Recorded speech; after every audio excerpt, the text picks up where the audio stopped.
За гişүтэ өглөөний мэндийг хүргэе. Байнгын дарга би одоо нэг алуун тод хүсэлт явуулаад танд 20 хэд он жин эрүүл мэндийн салбарын тусламжилчилгээ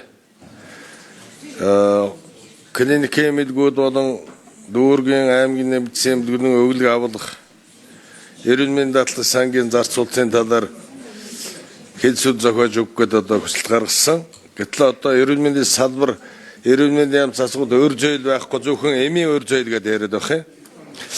Энэ эмийн өр зөөлийн сан эмийн компаниудын өр гэдэг ахын эмнэлгүүд бол эмнэлгийн хэрэгслүүгээр ажил нь явахгүй л да. Эмнэлгийн тусламжлалыг салгарч байна. Удаашралтай нөгөө талаар бас ширгэлэхтэй ард иргэд ихэр ширэгж байгаа. Энэ талын асуудлыг хэзээ ярих юм бэ? За Бэсэн гишүүнээс мэдээлэл сонсох хүсэлт ирсэн. Энэ хүсэлтийг бид нар эх 7 хоногт байнгын хорооны хэлцэх асуудлын хуваарьт оруулж байгаа. Тэр эх 7 хоногт бид нар энэ асуудлыг бас байнгын хороогоор хэлцээд холбогдох яам сайдын навцарч мэдээлэл сонсноо.